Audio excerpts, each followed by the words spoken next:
Hello and welcome to another fun-filled edition of Adam's Music Box, where today I want to recommend that everyone watching this channel watches a video that you probably already watched. Possibly not the best use of a video, but who cares? Because I want to talk about how Rick Beato, the greatest of all of the music YouTubers, interviewed Rick Wakeman, the greatest of all the modern neoclassical progressive rock keyboard players. And it was one of the best interviews that Rick has done, meaning Rick Beato. There's two Ricks, so it's going to get confusing. Now, Rick Wakeman, as we all know, is a virtuoso of the prog rock keyboard. His classical background brought a very unique neoclassical style to just about everything he did. And he mentioned actually early on doing a session in London with some of the members of the Ike and Tina Turner Review. And at first, he thought that the session wasn't going well because he was playing in his kind of neoclassical, yet still very soulful at times style. But it was unmistakably Rick, even at that time. And he was called into the control room by the producer, and he thought, oh no, they're going to say, I don't like this. And he said, look, I could play it in the style of Booker T. I'm capable of that from a technical point of view. It's not really my style, but if that's what you want, I can give it to you. And they said, no, no, no, play it your way, and you'll get booked for many more sessions. And that's what Rick did. And he became one of the top session players in London and appeared on many, many incredible albums. I mean, notably, I suppose the most famous of his two sessions from that period were the piano part on Cat Stevens' Morning Has Broken and the mellotron part on David Bowie's Space Oddity. But Wakeman was someone who I think really shone his strongest on his solo LPs, and there have been a lot of them. But the top selling ones were from sort of the early and mid 70s when he was really marrying his music to themes that just complemented it so well. And these were sort of a combination of sort of mythical, fantastical science fiction and history. So obviously, it's a bit like Shakespeare. Obviously, so there's the history part. There's the Six Wives of King Henry VIII, where a musical track was dedicated to each one of the wives.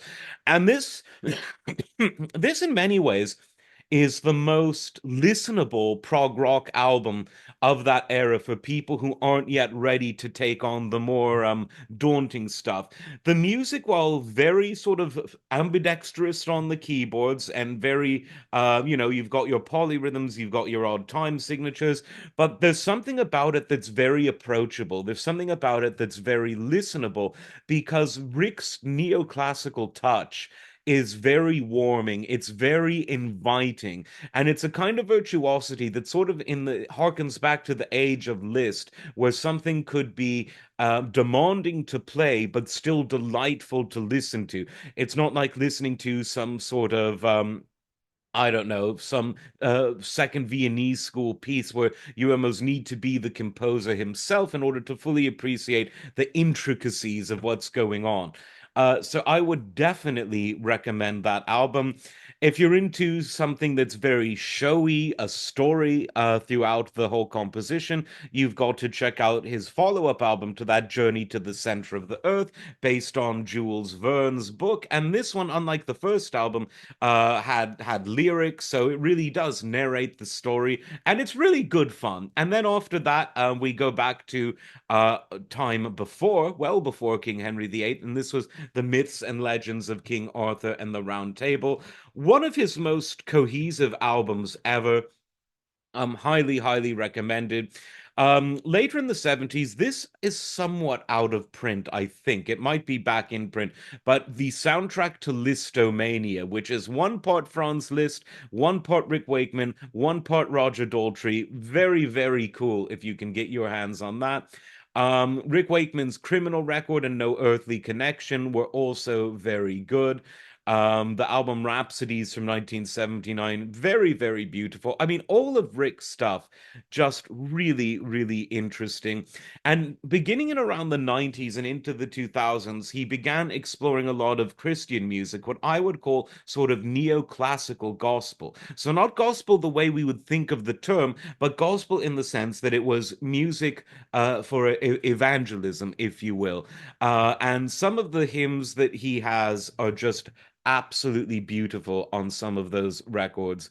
Let me just give you the names of some of those later ones. Because he's got a very, very lengthy discography. Oh, by the way, definitely, since we're talking about his 90s work, check out the Heritage Suite from 1993. Some absolutely beautiful compositions there. There's the New Gospels from 1996. Um, Can You Hear Me from 1996 as well. And then the album Prayers, which was then re-released as Horizons from 96. I've got the original version, but that's the one I'm thinking of, Prayers from 1993. And he continues to be so musically active. And one of the things that I think also really came out on the Beato interview, other than the fact that he's a really nice guy, is that he's a great storyteller. He incorporates a lot of comedy into his act, so he'll tell a lot of jokes and funny stories and you see him, but he's such a great storyteller. And so many of the stories that he told to Rick Beato really stick in my mind. There's the story of how he met Thomas Goff, a great harpsichord maker. And how he thought when they encountered that he was in trouble because he was at his music college playing a harpsichord, which was strictly off limits to pianists. I mean, now you can go into a shop and just steal things. So it was a different era. Um, but he thought that he was going to be, scolded for playing this harpsichord, and instead the man asked, "Why are you playing this particular harpsichord?" And Rick replied, "Well, it's a Thomas Goff harpsichord, and it's my favorite. It's the best to play." And he said, "Oh, come to my house. I've got several of these. You can play them." And sure enough, it was Thomas Goff himself who designed it. And you've got to listen to the Rick interview of Rick. I told you it was going to get confusing to really get the full story because it's a fantastic story. There are many fantastic stories. Some would even say wondrous stories in that interview, but definitely check that out. And now that his albums from his solo career are just about all of them are on Spotify, and the others, I know that they rip people off, as Rick correctly said, but it is the most convenient way to encounter them. Definitely give a listen to them. And speaking of Spotify, he ends the interview with a really good idea for how to maybe bring the physical touch back to the music world. Definitely check that out, but also remember to check out Rick Wakeman's music if you're a newbie to that sort of thing. Like, subscribe, and we'll see you next time. Take care.